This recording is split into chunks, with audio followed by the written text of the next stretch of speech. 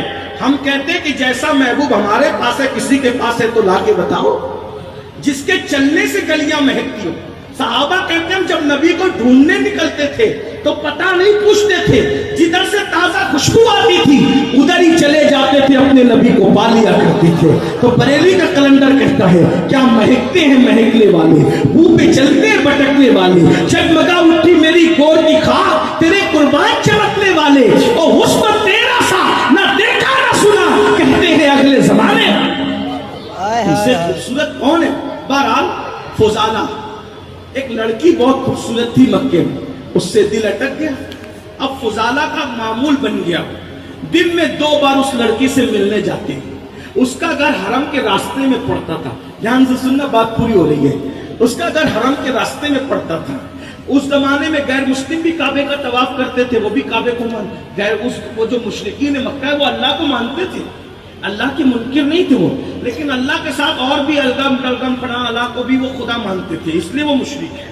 ورنہ اللہ کی وہ انکار کرنے والے نہیں تھے. ان میں سے زیادہ تر تو اولاد ابراہیم ہونے کا دعوے دار تھے نا, وہ آل ابراہیم اپنے آپ کو کہتے تھے. بہرحال تو وہ فضالہ جو نوجوان تھا وہ کعبے کا طواف کرنے جاتا تو اپنی معشوقہ محبوبہ سے ملتے ہوئے جاتا. ہنسی مذاق دیوار شکن کہہ ادھر ادھر کی سب بات خوب دل لگی ہوتی. پھر جاتا کعبے کا طواف کر کے آتا, پھر بیٹھتا, پھر جو جام چلتے جو بھی اس زمانے میں طریقہ تھا وہ پھر گھر جاتا, انجوائے کرتا. ایک دن ایسا ہوا کہ فضالہ کے مقدر کے ستارے جگمگانے لگے, اور فضالہ جب گھر سے نکل کے اس لڑکی کے گھر جا کر کے بیٹھا, بہت سی باتیں ہوئی, دیوار شکن کہہ پیار محبت کی باتیں, یہ وہ ایسا ویسا. فضالہ اس کے گھر سے نکل کے کہتا ہے میں ذرا طواف کر کے آتا ہوں, پھر بیٹھ کے بات ہوئی. فضالہ گیا اور جیسے ہی حرم کے صحن میں قدم رکھا تو دیکھا کہ ایسا لگتا تھا کہ کتنا خوبصورت کوئی کعبے کے طواف میں مصروف ہے. اگر میں علامہ ارشد القادری کے لب و لہجے میں بات کرنے لگوں تو یوں کہوں, وہ فضالہ فیصلہ نہیں کر پا رہا تھا کہ یہ جوان کعبے کا طواف کر رہا ہے یا کعبہ اس کا طواف کر رہا ہے. کالی کالی زلفیں کانوں کی لو کو بوسہ دے رہی ہے, سرمگی آنکھیں, پتلی باریک باریک بھویں ایک دوسرے سے ملی ہوئی, اعتدال پہ رخسار, چہرہ سفید اور ملاحت سے بھرپور, لب کیسے ایسا لگتا تھا جیسے گلاب کی پنکھڑیاں بنائے لینے آ گئی ہو. زلفیں ایسا لگتا تھا جیسے سنبل کا پودا کھیتوں میں کھڑے ہو کر کے اس کی زلفوں کی سیاہی اور ملاحت اس کی نرمی کی بھیک مانگ رہا ہو. اس کی آنکھیں ستارے جس پر نثار ہو رہے ہوں. وہ چل رہا ہے تو ایسا لگتا تھا کہ جیسے اس کے خرام ناز سے مور چلنے کی خیرات مانگ رہا ہو, اور جب قدم تیز کر لیتا تھا تو یوں لگتا تھا جیسے ہرن چوکڑیاں بھرنے کے حوالے سے اس سے مرادیں اور منتیں کر رہا ہو. اس کو کیا کہوں, بس اتنا کہہ سکتا ہوں آفا کہا گردیدم بہرے مہرے بتا ورزیدم بسیار خوبا دیدم, لیکن کچھ چیزیں دیگری میں اپنے جوانوں کو اپنے سننے والوں کو امتحان میں نہیں رکھنا چاہتا. یہ بتا دوں آخر وہ کون ہو سکتا تھا کہ جس کو دیکھ کر اس کی زلفوں کی خوشبو سے یوں لگتا تھا جیسے 8 جنتوں کی خوشبو, جس کی زلفوں کے اندر ایسے سمٹ آئی ہو کہ زلفوں کے سامنے وہ اتنے فکر کی ڈبیا کی شکل اختیار کر گئی ہو. بس میں سنائے زلف میں میری عروس فکر کو ساری بہار اشت کھل چھوٹا سا عطردان ہے. مانگ دیکھ کر ایسا لگتا ہوگا کہ مطلع فجر حق کی تفسیر بن گئی. زلفیں کیا تھی؟ ارے زیادہ کیا کہہ سکتے ہیں. اور وہ کون ہو سکتا ہے جس کے لیے آوازیں آ رہی ہے لقبت فی الوجہ الاجمل فتال ما ذف ابر اجل تو چندن چندر پرو کنڈل رحمت کی بھرن برسا جانا. جس کے لیے کہنے والے کہہ رہے ہیں سرتاب قدم ہے تنے سلطان زمن پھول لب پھول دہن پھول جگن پھول بدن پھول. واللہ جو مل جائے میرے گل کا پسینہ مانگے نہ کبھی اتنا پھر چاہے دلہن پھول. دندان و لب و زلف رخ شاہ کے فدائی ہے در عدن لال یمن مشک کھوٹن پھول. دل اتنا بھی شیدائی ہے اس ناخن پاکا اتنا بھی مہنو بنائے چرخ کون پھول. اسی کے لیے کہا جاتا ہے کرے چارہ سازی زیارت کسی کی بھرے زخم دل کے بناہت کسی کی. اب واضح کر ہی دو سننے والوں پہ وہ کون تھا کیا حسن ہے اے سید ابرار تمہارا. اللہ بھی ہے طالب دیدار تمہارا. کیوں دیکھ کے مشتاق نہ ہو حضرت یوسف. اللہ کا دیدار ہے دیدار تمہارا. اتنا خوبصورت کون ہو سکتا تھا. وہ ایک ہی ذات تھی جسے آمنہ کا لال عبداللہ کا جگر پارا محمد رسول اللہ کے نام سے جانا. فضالہ دیکھنے لگا کوئی اتنا بھی خوبصورت ہو سکتا ہے. اور فضالہ نے دیکھا لیکن دیکھ کر نیت خراب ہوئی. نیت اس طرح خراب ہوئی ارے یہ وہی ہے نا جو نسل نبوت اور رسالت کا اعلان کیا ہے. یہ وہی ہے نا جس کی دعوت سے لوگ اس کی طرف جڑ رہے ہیں. اور مکے میں ایک اختلاف کی فضا پیدا ہو گئی. مکے کے جو بڑے بڑے صنادید ہیں اس کے مخالف ہیں. مالدار لوگ اس کے مخالف ہیں. ارے یہ تو اکیلا طواف کر رہا ہے. میرے کمر میں خنجر حرم میں اس کو قتل کر دوں. اکیلا ہے کون بچائے گا اسے. مار ڈالوں گا قتل کر دوں گا معاذ اللہ. تو بڑے بڑے مالدار اس کے مخالف کتنا انعام دیں گے. دبے پیروں سے چلا حالانکہ دل جھک رہا ہے لیکن لالچ دل جھک رہا ہے. بس حضور کے پیچھے پیچھے پیچھے پیچھے چلنا شروع کیا. میرے محبوب پھر میرے محبوب ہیں. دوستوں کو دیکھ کر مسکرانا تو سب کو آتا ہے. یہ دشمن اور قاتلوں کو بھی دیکھ کر مسکراتے ہیں. کیا عادت ہے کیا عادت ہے. حضور نے دیکھا مسکرایا. مسکرا کے کہا او فضالہ کیا سوچ رہا ہے. فضالہ کیا سوچ رہا ہے. فضالہ نے کہا کچھ بھی نہیں. اچھا یہ نہیں سوچ رہا ہے کہ مسلمانوں کے پیغمبر اکیلے ہیں حرم میں قتل کر دوں. قتل کا سوچ رہا ہے. میرے کمر میں خنجر بندھا ہوا ہے قتل کر دوں. فضالہ ڈھیر ہو گیا. ارے یہ تو میرے کمر کا خنجر بھی جانتے ہیں اور میرے دل کے اٹھنے والے جذبات بھی جانتے ہیں. یہ کوئی نہیں کر سکتا یہ نبی کر سکتا ہے. مطلب کیا یعنی فضالہ مسلمان ہونے سے پہلے بھی یہ نظریہ کہ نبی دل کی بات جانتا ہے. اگر مولوی کہے کہ نبی کو حضرت عائشہ کے ہار کا پتہ نہیں تو کیا مولوی تو اس مشرک سے بھی زیادہ غیر گزرا ہو گیا. 8 سال میں تو نے پڑھا کیا ہے. وہ مشرک ہو کے سوچ رہا ہے جو دل کے حالات جانتا ہے. وہ کوئی جادوگر نہیں ہو سکتا, وہ کائن نہیں ہو سکتا, وہ نجومی نہیں ہو سکتا. سب کی ایک حد ہے. جو دل کے حالات جان سکتا ہے وہ اللہ کا پیغمبر ہی ہو سکتا ہے, وہ نبی ہو سکتا ہے. فضالہ نے کہا خنجر نکالا, میں بہت برا آدمی, یہ لیجئے مجھے مار ڈالیے, قتل کر دیجئے, کیونکہ میں آپ کے لیے اتنا برا ارادہ رکھتا تھا اتنے اچھے آدمی کے لیے. حضور نے مسکرا کے کہا میں لوگوں کو مارنے نہیں آیا, بدلہ لینے نہیں آیا, میں تو لوگوں کو زندگی دینے آیا ہوں. جا آئندہ ایسی غلطی نہیں کرنا, چاہ میں نے تجھے معاف کیا. فضالہ نے کہا اب کہاں جاؤں, اب تو آپ ہی کے قدموں میں رہیں گے. جس کے اخلاق ایسے, کردار ایسے, سیرت ایسی, صورت ایسی, تیری سیرت تیری صورت زمانے سے نرالی ہے, تیری ہر ہر ادا پیارے دلیل بے مثالی ہے. فضالہ نے کہا کلمہ پڑھائیے, مسلمان کیجیے. اور اللہ کے رسول نے حرم کعبہ میں فضالہ کو مسلمان کیا. اب فضالہ حضور کو دیکھتے ہیں, اب عشق ہو گیا. فضالہ کو عشق کس سے ہوا؟ حضور سے. کہتے حضور آپ سے بہت نفرت تھی, اب آپ میرے محبوب ہو, اب میری تمنا ہے, اب آپ دل میں آ گئے, میری تمنا ہے ایک طواف آپ کے ساتھ کروں گا, مجھے طواف کا موقع دیں. اب فضالہ صحیح طواف کرنے نکلے. میں تو سوچنے لگتا ہوں یا اللہ قیامت تک طواف ہوگا, لیکن ایسا طواف کوئی کرے گا کیسا؟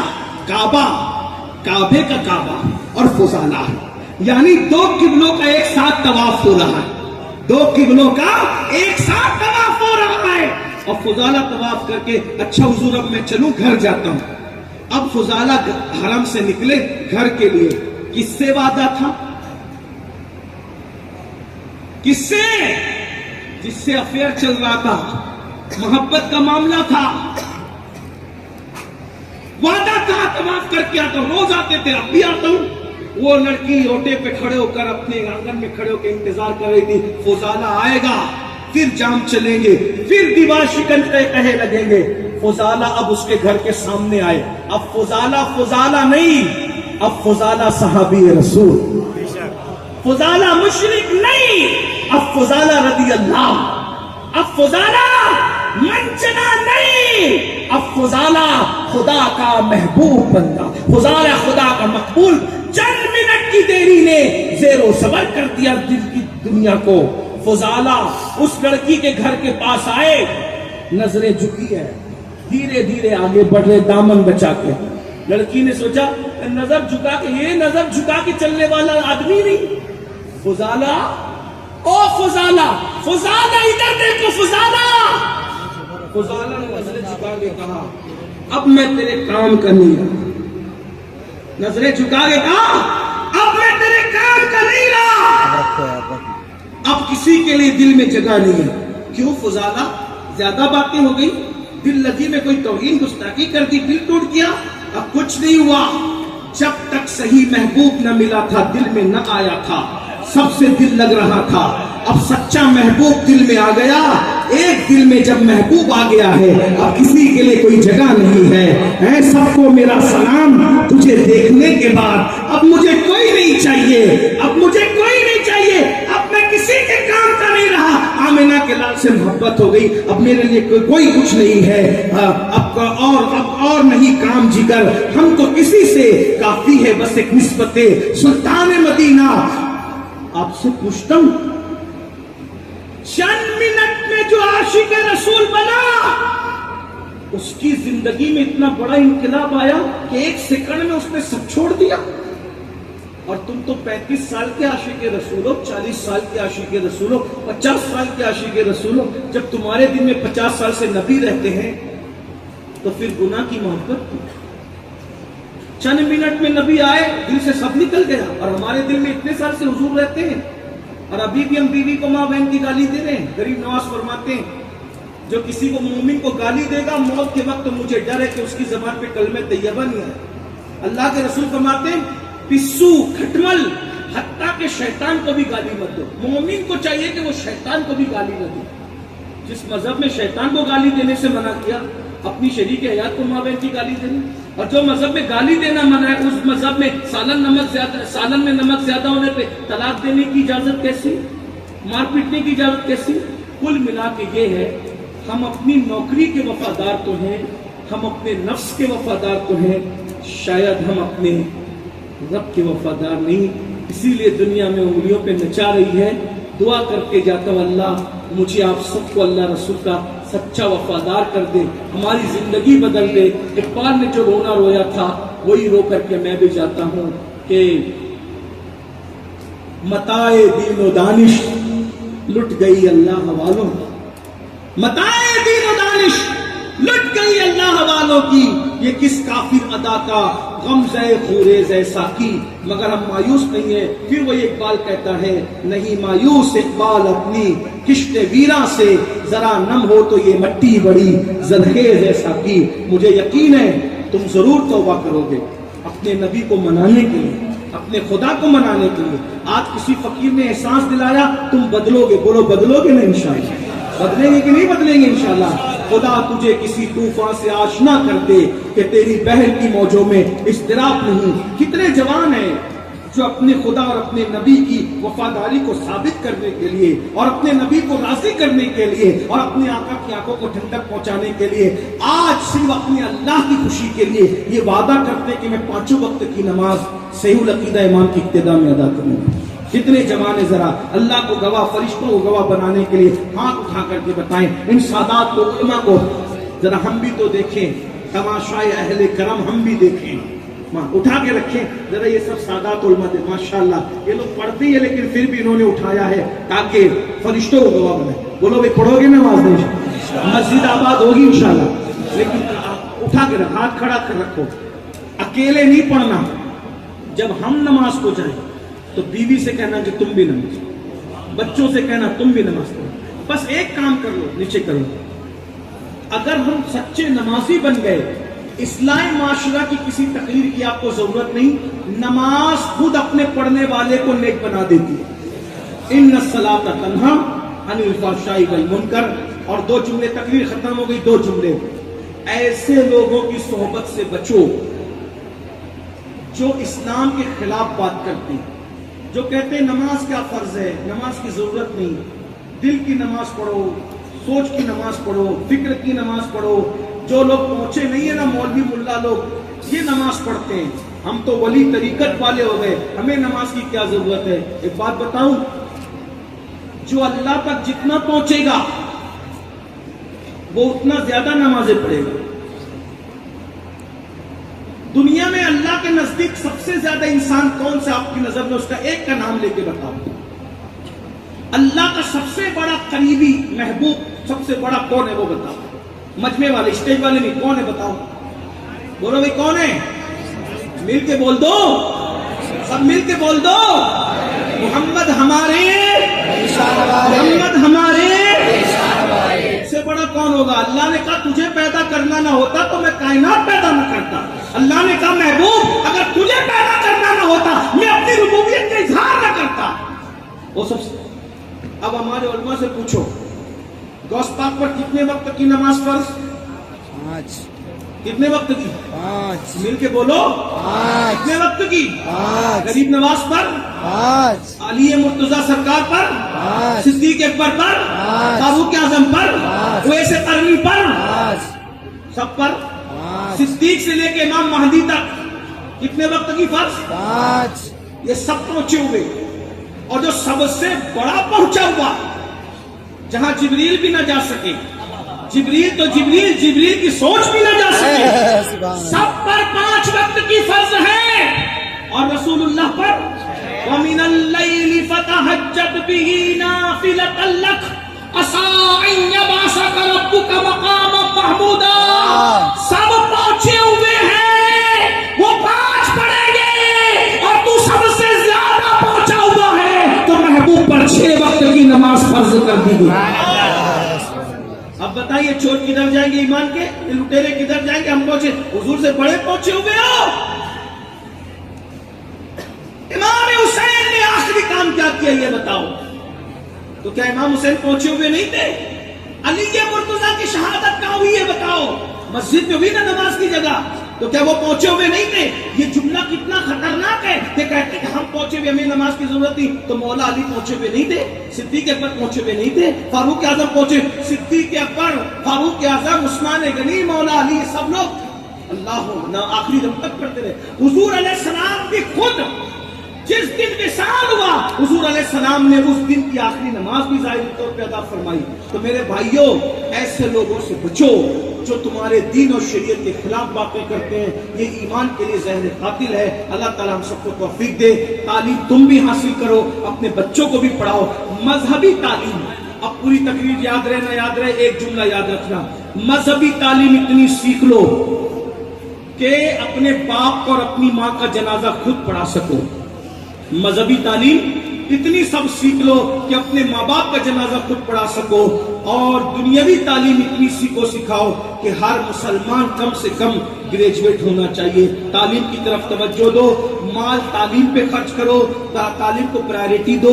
اس لیے کہ اللہ کے رسول نے 23 سال کی قلیل مدت میں جو انقلاب پیدا کیا تھا وہ خالص علمی انقلاب تھا. حضور علمی انقلاب لے کر کے آئے تھے. علم کو عام کرو. اللہ تعالیٰ ہم سب کو توفیق دے. گفتگو کے درمیان کوئی غلطی ہے تو اللہ تعالیٰ معاف کر دے. استغفر اللہ ربی من کل ذنب واتوب الیہ وما علینا الا البلاغ. السلام علیکم ورحمۃ اللہ وبرکاتہ.